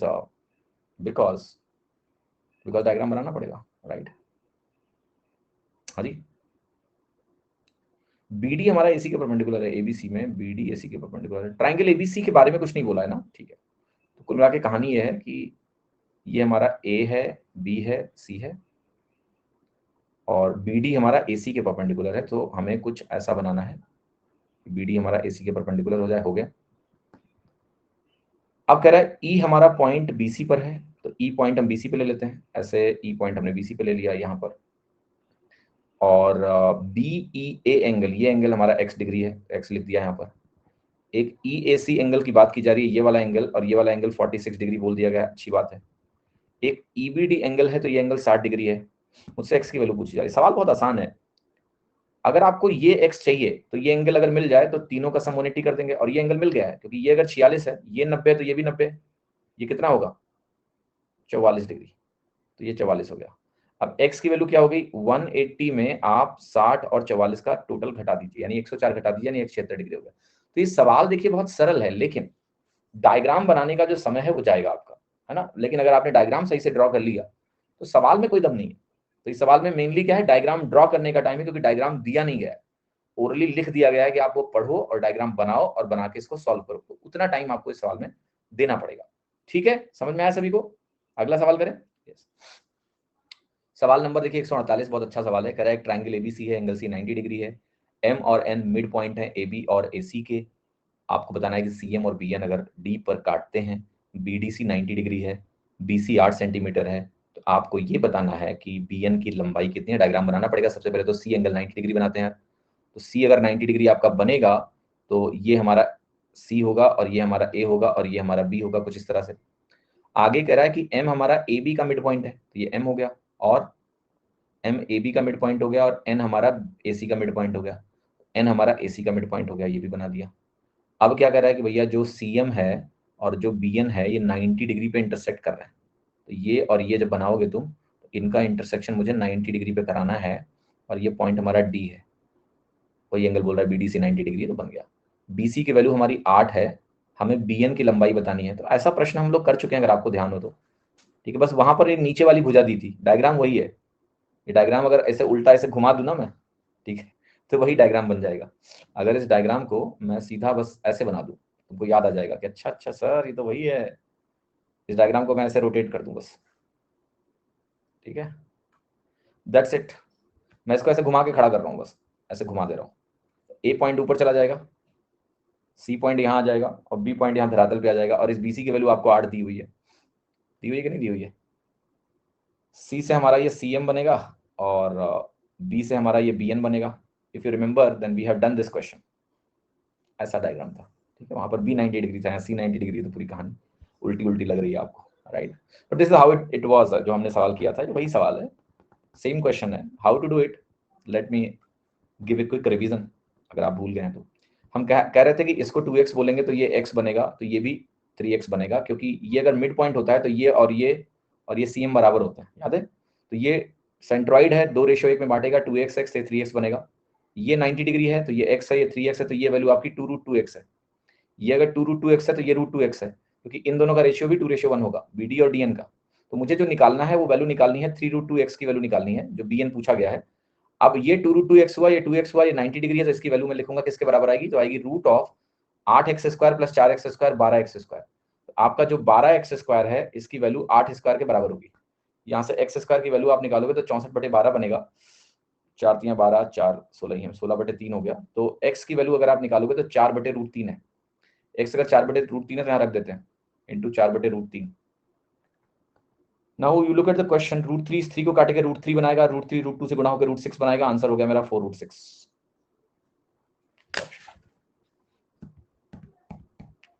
तो ज्योमेट्री में कई बार ना डायग्राम थोड़ा रोटेटेड बन जाएगा, डिपेंडिंग ऑन कि उन्होंने टर्मिनोलॉजी का यूज करिए, बट आपको घबराना नहीं है। मतलब आपको देखना है यहाँ केस क्या है, कि हमें दो मीडियन ड्रॉ करने हैं, एक 90 से और एक नॉन 90 से, और वो 90 डिग्री पे इंटरसेक्ट कर रहे हैं। तो ये केस है आपका, इस केस को आप जानते हो। तो यहाँ इर्रेस्पेक्टिव ऑफ की कहाँ ए लिखा है, कहाँ बी लिखा है, कहाँ सी लिखा है, यू जस्ट यूज करो जो आपने किया हुआ है process, 2x x root 2x root 2x, then जो भी निकालना है निकाल दोगे फटाक से आप, कोई दिक्कत आपको नहीं होगी। ठीक है, यस बोलिए तो मैं आगे बढ़ूं, अगला सवाल करूं 149 नंबर। समझ में आया ये बात? 90 डिग्री एंगल का यूज नहीं है, किसने कहा नहीं है? किस 90 डिग्री का यूज नहीं है? मीडियंस 90 डिग्री पे इंटरसेक्ट कर रहे हैं, उसी के यूज से सवाल हुआ, पहली बात। दूसरा, क्यों नहीं हुआ यूज? ये पाइथागोरस किसने लगाया? 2 रूट 2x, ये 2x x, ये 3x जब बना तो ये 2 रूट 2x कैसे लिखा मैंने? ये 90 का यूज करके ही लिखा भैया। हाइपोटेनस का square minus X square is equal to 2 root 2x से कैसे आया? हवा से नहीं आया, सबका यूज है। दूसरा, ये 2x और x मिला के ये 3x कैसे हुआ? ये तब होता है जब ये 90 डिग्री हो, वरना हो ही नहीं सकता। ये राइट एंगल ट्रायंगल की प्रॉपर्टी है, तो सब चीजों का इस्तेमाल हुआ है। हाँ, मैंने तेजी से लिखा है क्योंकि एक बार ऑलरेडी एक्सप्लेन कर चुका हूं, तो इसलिए तेजी से लिखा है सब कुछ, फटाफट फटाफट। ये लिखाया नहीं है आपको कि ये 9x square minus X square 2 root 2x, 8x square बना तो इसलिए 2 रूट 2x, कि ऑलरेडी हम एक बार कर चुके हैं, है ना ये काम। ट्राइंगल एबीसी में एंगल सी हमारा 90 डिग्री है, बनाते हैं। तो ये 90 डिग्री हो गया सी, लिख लो ए बी लिख दिया मैंने। डी हमारा पॉइंट बीसी पर है इस तरीके से कि एडी हमारा ए एंगल का बाइसेक्टर है। एडी हमारा ए एंगल का बाइसेक्टर हो गया, एडी हो गया हमारा एंगल बाइसेक्टर। एसी हमारा 5 है, बीसी हमारा 12 है। मन में आ गया होगा कि ये 13 है, इसकी जरूरत है या नहीं पता नहीं, लिख लो क्योंकि टाइम नहीं लगा कुछ भी, 5 12 13 होता है।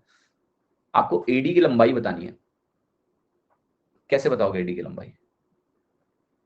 तो देखो, वैसे यहाँ 13 की जरूरत नहीं है, बिना 13 लिखे हुए भी हम एडी की लंबाई निकाल सकते हैं। एंगल बाइसेक्टर थ्योरम लेकिन लगाने के लिए मुझे 13 चाहिए, उसके बगैर नहीं होगा। ये 13 चाहिए मुझे। 13 जब लिखोगे तो आप एंगल बाइसेक्टर थ्योरम लगाओगे और आप कहोगे ये 5:13 में ये विभाजित होगा, 5:13 में ये डिवाइड होगा। उसके बाद हम क्या करेंगे? उसके बाद हम ये करेंगे कि हम इस वैल्यू को लिखेंगे। ये वैल्यू कितनी आएगी जरा बताओ? आप कहोगे ये आएगी 5/18 इंटू 12। आप ऐसे कहोगे कि ये 18 यूनिट 12 के बराबर होगी। एक यूनिट हमारी 12/18 के बराबर होगी, जिसको मैं कह सकता हूँ 6 दूनी 12, 6 तरीक 18 के बराबर, 2/3 के बराबर हो गई। तो 5 यूनिट हमारा 10/3 के बराबर हो गया, 5 यूनिट हमारा 10/3 के बराबर हो गया, और जो 13 यूनिट है ये 26/3 के बराबर हो गया। अब आपको पता है एंगल बाइसेक्टर के केस में जो एडी स्क्वायर की वैल्यू होती है वो क्या होती है?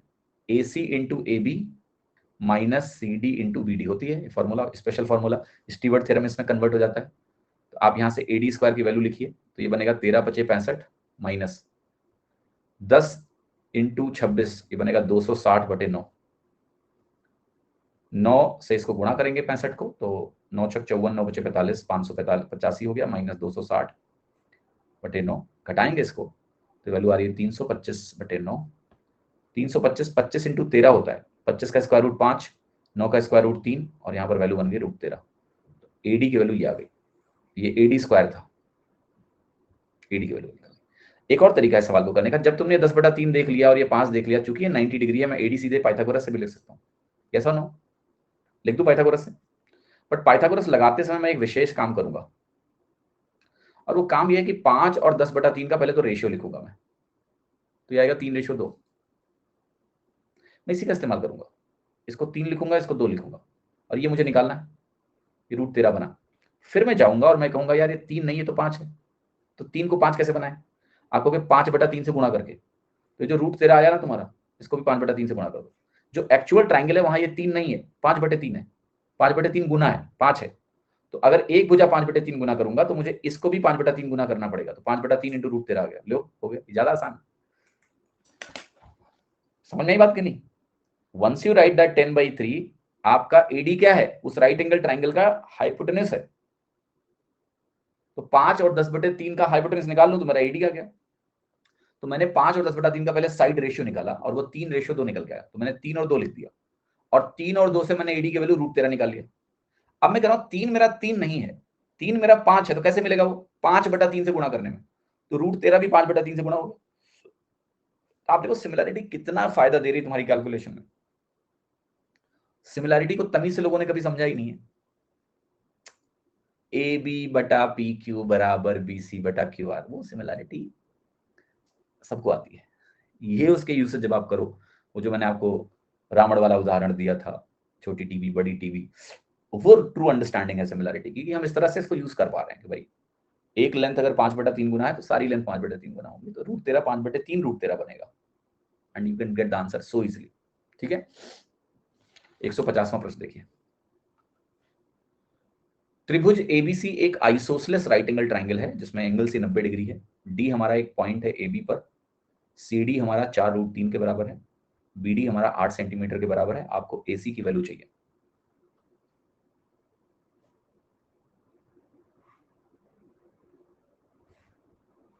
आइसोसेलेस राइट एंगल बना सकते हैं इसे। तो क्या क्या दिया हुआ है, डी यहां कोई भी पॉइंट है,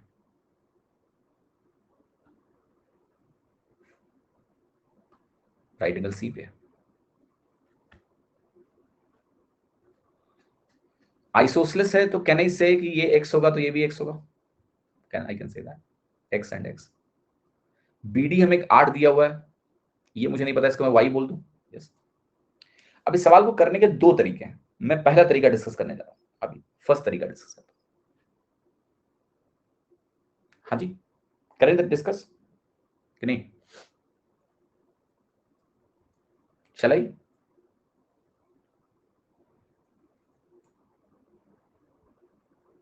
ऑलराइट, सो पहला तरीका जो डिस्कशन का है वो कुछ इस तरह से होगा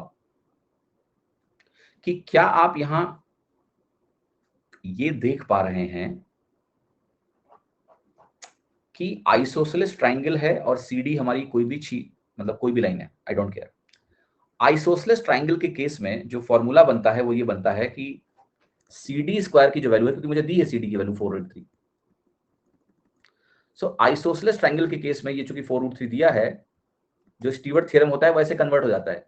CD स्क्वायर की अगर वैल्यू मुझे निकालनी हो तो वो बन जाती है x square minus AD into BD। याद है, किसी भी ट्राइंगल में ये लाइन एंगल बाइसेक्टर हो जाए तो इस तरह से लिख सकते हैं, बट ये भुजाओं का गुणनफल होता है। लेकिन अगर आइसोसेलेस ट्राइंगल हो तो उसमें ये लाइन कुछ भी हो, एंगल बाइसेक्टर की जरूरत नहीं है मुझे, ये रिलेशन बन जाता है। तो CD square x square minus AD into BD हो गया। CD स्क्वायर आपका बनेगा 4√3 का whole square 16×3 = 48 is equal to x square minus AD की वैल्यू जो y है ये भी मैं लिख सकता हूं कैसे, ये पूरी जो वैल्यू है ये x√2 के बराबर है या नहीं है, ये x तो ये x√2, तो BD तो हमारा 8 है, लेकिन AD की वैल्यू क्या है, x√2 - 8 है। एक ही वेरिएबल है वो है x, जिसमें एक क्वाड्रेटिक इक्वेशन है, सिंप्लीफाई करते हैं, एक्स स्क्वायर माइनस √2x और ये 8 आएगा इसके पहले, माइनस 8√2x, ये प्लस में 64 आएगा, इधर से 48 आएगा, प्लस में 16 बनेगा बराबर 0। अब इसको फैक्टराइज करने की हिम्मत आपके अंदर होनी नहीं चाहिए, और इसके लिए आपके पास श्रीधराचार्य जी हैं, लगाते हैं, x की वैल्यू लिखते हैं minus B plus minus √b square, 64 दूना 128 माइनस 4ac 16 चौके 64/2a 2 हो गया, तो ये बना 4√2 प्लस माइनस, अंदर आया 64 बाहर आएगा 8, 2 से डिवाइड करोगे 4 आएगा। तो दो वैल्यू दिख रही है मुझे, 4√2 + 4, 4√2 - 4, क्या लें, तो आप बहुत सिंपली बोलोगे कि अगर ये वैल्यू 8 है तो टोटल जो हाइपोटेनस होगा 8 से बड़ा होगा कि नहीं होगा, यस और नो। भाई हाइपोटेनस क्या है, x√2 है। जरा इस केस में x√2 निकालो, तो x√2 की वैल्यू क्या बनेगी, √2 से गुणा होकर 8 प्लस माइनस 4√2। आपको पता है कि आपका हाइपोटेनस 8 से बड़ा होना चाहिए, तो माइनस नहीं ले सकता मैं, 8 - 4√2 का केस नहीं है, तो माइनस एलिमिनेट हो जाएगा यहां से x की वैल्यू आ गई 4√2 + 4। तो भले ही आपने क्वाड्रेटिक लिख लिया, लेकिन उसके दो रूट्स जो आए दोनों रूट्स पॉजिटिव भी हैं, 4√2 + 4 और 4√2 - 4 दोनों पॉजिटिव हैं। तो उसमें क्या लेना है, उसमें आपका ये जो डेटा है ना 8, उसकी इंपॉर्टेंस है कि अगर x मेरी भुजा है तो मेरा हाइपोटेनस x√2 है, और मैं अगर x√2 निकाल के देखूं तो बनेगा 8√2 + -4, 8 + -4√2, तो मैं -4√2 तो ले ही नहीं सकता हूं, वरना टोटल हाइपोटेनस की वैल्यू 8 से छोटी हो जाएगी, जो कि हो नहीं सकती सवाल के हिसाब से, इसलिए मुझे माइनस एलिमिनेट करना है। ये सवाल को करने का एक तरीका हुआ। क्या आप दूसरा तरीका भी देखना चाहते हैं? कितने लोग करें कि हमको दूसरा तरीका भी दिखाओ ना प्लीज। ठीक है, वहां पर सीधराचार्य नहीं लगाना पड़ेगा, पर वो छोटा है क्या देखते हैं, देखने में कोई बुराई नहीं।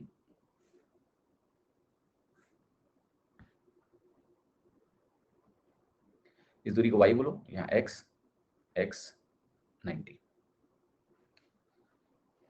तो यू विल राइट कि x square plus x square is equal to y plus 8 का होल स्क्वायर। यस, तो 2x square is equal to y square plus 16y plus 64, पहली इक्वेशन।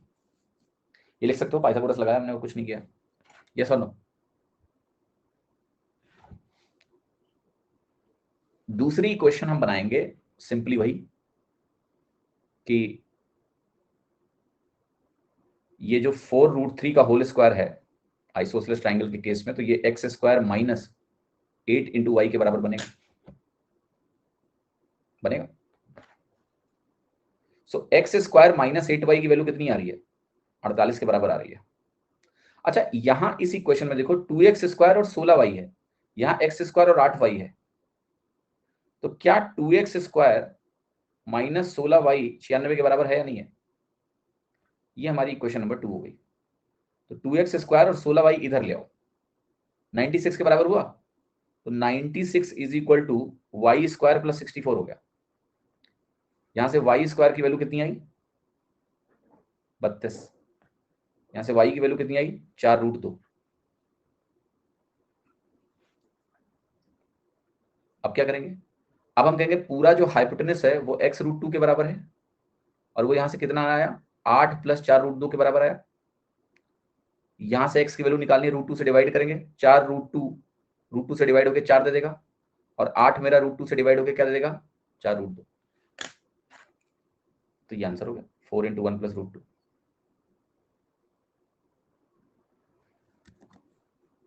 यहां बस तुम्हें फायदा यह है कि सीधा 4 नहीं लगाना पड़ा, दूसरा एक ऑप्शन एलिमिनेट नहीं करना पड़ा। सीधा 4 लगाने के बाद चूंकि 2 रूट्स आए थे वहां पर, तो 2 रूट्स में एक रूट एलिमिनेट करना पड़ा था,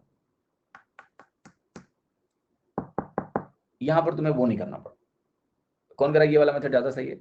जी नहीं, पर्सनली स्पीकिंग मुझे पिछला मेथड ज्यादा पसंद है। क्यों पसंद है? यहाँ फर्जी टाइम वेस्ट कर रहे हैं यार। वहां सिर्फ एक क्वाड्रेटिक बनी ना, जिसमें एक रूट एलिमिनेट करना है, तो क्या हम बुद्धिहीन है कि नहीं कर पाएंगे? कर लेंगे यार, कर लेंगे, काहे इतना परेशान हो। और वैसे भी आप बताओ मुझे, 2 रूट जो आए तुम एलिमिनेट नहीं भी कर पाओगे, तो निगेटिव वाला कहां आंसर में दिया हुआ है जो तुम कंफ्यूज हो जाओगे? भैया 2 रूट आए, निगेटिव वाला तो ऑप्शन में नहीं दिया हुआ है, पॉजिटिव वाला लगा दो उठा के। ये छोटा तरीका है सवाल को करने का। निगेटिव वाला किस आंसर में दिया था कि एलिमिनेट कर रहे हैं हम लोग? मत करो, एक ही ऑप्शन है, पॉजिटिव वाला रूट में दिख गया ना, 4√2 + 4 लगा दो उठा के। First method is better. Second method में even after you write this, ये ऑब्जर्व करना कि इसको 2 गुना करेंगे तो ये 96 बनेगा, तो यहां से हटेगा, ये ज्यादा टाइम कंज्यूमिंग है। You need to know the steps to solve this.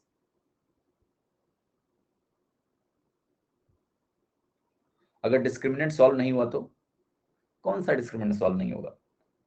क्यों नहीं होगा? जब उत्तर आना है कुछ ना कुछ सॉल्व होगा, तो सॉल्व क्या नहीं होगा डिस्क्रिमिनेंट? कैसी बातें कर रहे हो आप? डिस्क्रिमिनेंट क्यों नहीं सॉल्व होगा भैया? B square minus 4ac square root नहीं निकलेगा तुमसे।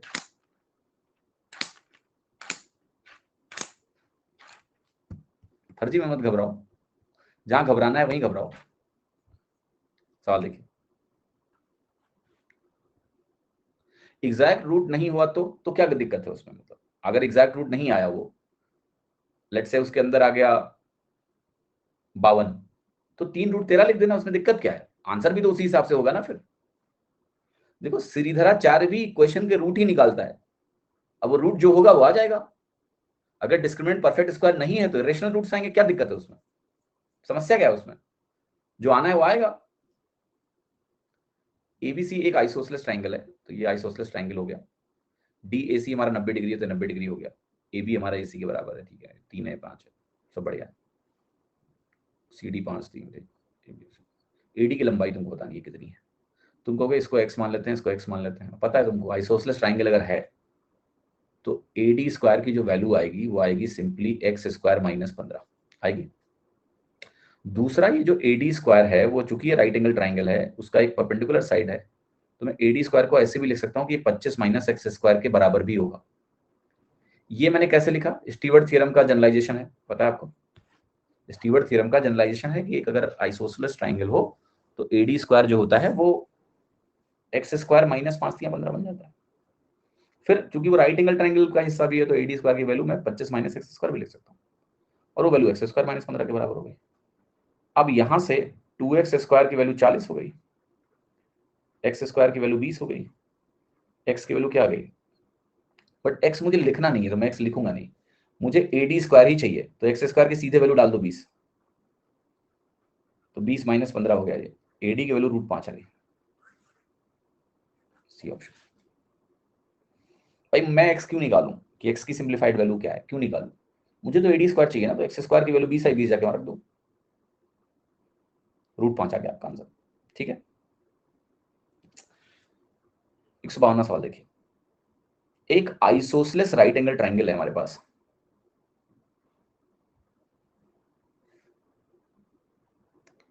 ABC, right angle date B, इसको कहते हैं A, इसको बोलते हैं C, एक पॉइंट H है अंदर कहीं, उससे हम परपेंडिकुलर किस पे डाल रहे हैं? AB और AC पर, और वो E और F पर मिलेंगे। तो यहां एक परपेंडिकुलर डाल दिया, यहां एक परपेंडिकुलर डाल दिया, यहां वाला E पर मिला, यहां वाला F पर मिला, अच्छी बात है। AE हमारा X है, AF हमारा Y है। EHA जो एंगल है 75 डिग्री है, 75 डिग्री है। साइन 75 की वैल्यू चाहिए मुझे एक्स और वाई के टर्म्स में, तो साइन 75 की वैल्यू तुमको पता होगी, वैसे ट्राइंगल बना दिया था मैंने, बट यहां कह रहा है कि एक्स और वाई के टर्म बताओ साइन 75 क्या होगा। तो साइन 75 एक्स अपॉन ये होगा, आप कहोगे इसकी वैल्यू ना, इसकी वैल्यू वाई के टर्म में अगर आ जाए तो ये साइन 75 लिखेंगे perpendicular upon hypotenuse AH। Sine 75 की वैल्यू क्या है? एक्स बटे AH है, AH को वाई के टर्म में लिख दो, आंसर आ जाएगा। तो अब पहला काम आप ये करोगे कि ये 90 है तो ये कितना बनेगा? 15 बनेगा कि नहीं? आइसोसेलेस राइट एंगल ट्राइंगल है तो ये 45 होगा, ऊपर ये भी 45 होगा, तो इतना 30 होगा, होगा कि नहीं होगा? यस। अब ये अगर 30 है तो आप मुझे बताइए cos 30 की वैल्यू क्या होगी? cos 30 छोड़ो, ये 30 होगा तो ये 60 होगा और ये 90 होगा। 30 60 90 ट्राइंगल में अगर 60 के अपोजिट y है तो 90 के अपोजिट क्या होगा? देखिए 30 60 90 ट्राइंगल बना रहा हूं, इसका साइड रेशियो लिख चुका हूं 1 √3 और 2। 60 के अपोजिट अगर आप यहां बोल रहे हो y है तो 30 के अपोजिट क्या होगा? सॉरी 90 के अपोजिट क्या होगा? 2 होगा। तो एक यूनिट मेरा y √3 के बराबर है, तो 2 यूनिट हमारा 2y/√3 हो जाएगा। तो ये जो AH की लंबाई है ना, ये 2y/√3 बन जाएगी। ये चीज आप cos 30 लिख के भी लिख सकते हो। आप cos 30 लिखते हैं यहाँ पर कि cos 30 की वैल्यू हमारी AF अपॉन AH है, AF आप कहते y है, AH यहाँ से भी सेम चीज निकल के आती, और cos 30 √2 है तो 2/√3y आ जाता, सेम चीज 2y/√3। अब साइन 75 लिख लेते हैं, x/2y/√3 बन गया, तो √3/2 x/y या √3 x/2y, आंसर क्या है? तो बी उत्तर आपका यहाँ सही हो गया। तो सवाल बढ़िया है, इट्स गुड क्वेश्चन। साइन 75 वगैरह एक्स और वाई के टर्म में बता दो, ठीक है, बट मुश्किल नहीं है, सरलता से आप इस प्रश्न को कर सकते हैं। 153वां सवाल आपका 2019 टीयर 2 में पूछा गया था सवाल, देखते हैं। एक चित्र दिया हुआ है, इस चित्र में ABCD एक रेक्टेंगल है, बोल रहा है P हमारा पॉइंट है DC पर, यहाँ पर BC हमारा 24 सेंटीमीटर के बराबर है, तो ये 24 के बराबर है। DP हमारा 10 सेंटीमीटर के बराबर है, तो 10 के बराबर है। CD हमारा 15 है, तो ये 5 है फिर, ठीक है। AP को प्रोड्यूस कर दिया, BC को Q पर मिला, आपको AQ की लंबाई बतानी है कितनी, ये AQ की लंबाई चाहिए। So this is a good question based on similarity. ये 24 होगा तो यार ये भी 24 ही होगा, ये 24 है, 10 है, तो 5 12 13 होता है ना, 10 24 से 26 बन जाएगा। तो जितना कुछ पता था मैंने लिख दिया है। अब जरा एक चीज समझते हैं, ये 10 और 5 15 बनेगा, ठीक है। मेरे को एक बात बता दो कि क्या ट्राइंगल ABQ और ट्राइंगल PCQ सिमिलर है या नहीं है? यस क्यों? क्योंकि Q एंगल कॉमन है, सेम ही, और चूंकि ये दोनों लाइंस पैरेलल हैं, पैरेलल है कि नहीं, रेक्टेंगल तो पैरेलल हो गई, तो सेम ही हो गया ना, सिमिलर हो गया, इसमें क्या दिमाग लगाने का। अब सिमिलैरिटी अगर हो गई तो आगे क्या? आगे आप एक करस्पॉन्डिंग साइड देखिए, इसकी करस्पॉन्डिंग साइड 5 है तो 15 है, जो यहाँ AB है वही वहां PC है, तो हम कह सकते हैं कि भुजाओं का अनुपात 1:3 है, करस्पॉन्डिंग साइड्स 1:3 के अनुपात में है। तो बस मुझे ये बता दो कि अगर मैं बोलूं कि मेरा AQ और PQ का रेशियो क्या होगा, तो क्या ये भी 1:3 होगा? करस्पॉन्डिंग साइड्स हैं या नहीं है? यस। क्या इन दोनों का अंतर 2 यूनिट होगा? बिल्कुल सही बात है, 2 यूनिट होगा। भाई ये पूरा 3 यूनिट होगा तो इतना 1 यूनिट होगा, तो अंतर 2 यूनिट हुआ, और यही 2 यूनिट आपका 26 के बराबर दिया हुआ है, तो 3 यूनिट किसके बराबर हो गया? 39 के बराबर हो गया। तो AQ की जो लेंथ है 3 यूनिट, वो 39 सेंटीमीटर हो गई।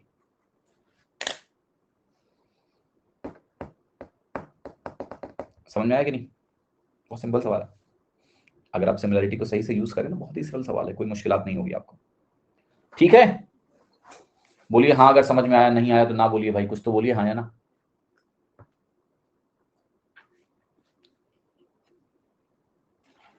ऑलराइट सर, ये PYQ हैं यार, जो PYQ नीचे लिखा हुआ है उसमें तो क्वेश्चन मत ही करो, ये तो लिखा हुआ है ना कि PYQ है, फिर तो है, नीचे लिख दिया हमने इसके, लेकिन जहां नहीं लिखा है वो PYQ है कि नहीं है, उस पर आप दिमाग मत लगाइए, ठीक है। PQR में एंगल क्यू 90 डिग्री है, S और T जो पॉइंट्स हैं वो QR पे हैं, और QS ST TR PQ से बराबर है, तो बताना है कौन सा कथन सत्य है। बिल्कुल वैसा ही करिए जैसा अभी हमने थोड़ी देर पहले किया हुआ है, डायग्राम बना लीजिए ऐसे, S और T पॉइंट है, ST और QR 2 पॉइंट ले लिया, और इसको 4 बराबर हिस्सों में तुमने बांट दिया है, ऐसे समझो, है ना, ST QS, अच्छा अच्छा अच्छा अच्छा अच्छा, QS ST TR PQ से बराबर है, अच्छा अच्छा अच्छा अच्छा। तो ये इन्होंने वही काम कर दिया जो हमने पहले कर रखा है। ये करें, ये जो PQR है ना, यहाँ S और T है, तो ये 1 1 1 लोगे तो इसको भी 1 लोगे, तो ये तुम्हारी मदद कर रहे हैं, ठीक है। ये नहीं भी बोलते तो कोई फर्क नहीं पड़ता, वो भी बोल दिया उन्होंने कि 1 ले लो, तो ठीक है भैया, फिर तो सवाल में क्या ही है, सब मालूम है हमको कि हम PS² को लिखते हैं √2, ये बन जाता है √5, ये बन जाता है √10। Now just check which option will be right. आपके यहाँ जो इस डेटा में PR² है वो तो 10 के बराबर है, PT² 5 के बराबर है, PS² आपका 2 के बराबर है, PTPRPS PTPRPS PTPRPS का यूज हुआ है, देखो कहाँ पर ये मैच कर रहा है। तो पहली क्वेश्चन में जाओ तो बनेगा 50 बराबर 10 + 10, गलत हो गया, ए नहीं है। 5 PT² 25 हुआ, 25 = 40 प्लस समथिंग, गलत है। 6 PR² इज 6 धामा 60, 60 बराबर 2 + 45, नहीं, एक ही बचा, ये सही होगा। 8 PT² इज 40, 40 बराबर 20 + 20, डी ऑप्शन, तो डी सही है, मतलब सिंपली आप इसको कर सकते हो। तो सवाल वही है सर, ये क्वेश्चन तो मेंशन नहीं है ए बी में, अब मैं क्या करूं, कहाँ क्वेश्चन मेंशन नहीं है, अब मैं क्या समझूं? आपको सवाल समझना है, ये समझना है कि ये PYQ है या नहीं है। सरोज, क्या इस PYQ होने से आप इसको ज्यादा अच्छे से पढ़ेंगे और नहीं होने से कम अच्छे से पढ़ेंगे? ठीक है, इमटेरियल सवाल है आपका ये, ठीक है। आप एक कोर्स क्यों लेते हैं? क्योंकि आपको कॉन्सेप्ट सीखना होता है। सवालों के टैग महत्वपूर्ण नहीं होते हैं कि सवाल का टैग क्या है, आप समझने पे जोड़ दो बस, ठीक है। 155वां सवाल देखिए, क्लास का आखिरी सवाल है आज का। ABC एक इक्विलेटरल ट्रायंगल में BH और SC का रेशियो दिया हुआ है और H is the point on BC, find AH बचे HC।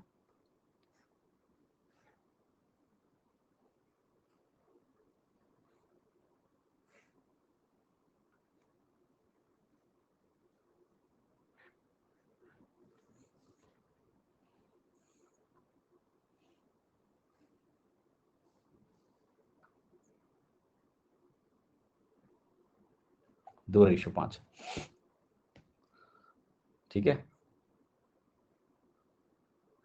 आपसे पूछ ये रहा है कि AH और HC का रेशियो बता दो क्या है। बहुत अच्छा सवाल बोलूं या बकवास सवाल बोलूं? बकवास सवाल है, आसान है। क्यों? देखो, कोई भी इक्विलेटरल ट्रायंगल एक आइसोसेलेस ट्रायंगल होता है कि नहीं होता है? यस। सो अगर मुझसे AH और AC का रेशियो आप पूछ रहे हो, तो लेट अस से मैंने इसको बोला कि ये A है, ये A है, तो ये वैल्यू क्या है? 2/7A हो गया, और ये 5/7A हो गया। हुआ कि नहीं हुआ?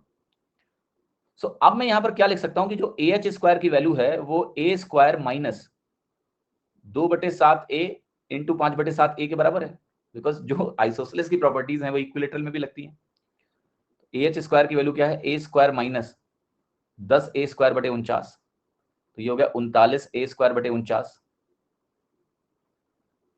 AH square. तो AH की वैल्यू कितनी आ गई? √39A/7।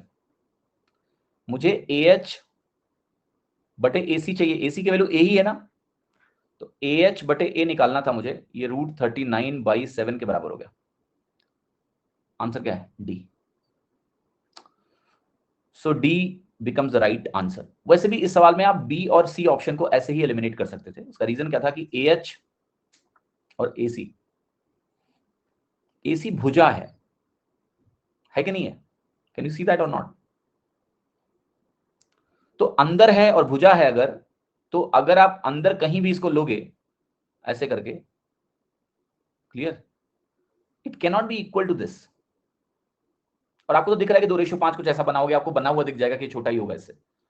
तो AH और HC का जो रेशियो बनना है ना, वो 1 से छोटा ही होगा, 1 से बड़ा नहीं हो सकता। तो 5√39 और 3√39 तो गलत है। अब ये दोनों सही हो सकते थे, A और D में से क्या है मुझे नहीं पता, है तो मुझे सॉल्व करके पता चला, बट B और C तो नहीं होंगे। ठीक है, तो आज की क्लास यही समाप्त होती है। कल शाम को क्लास 6 बजे होगी, कल 6 बजे मिलेंगे। बाय।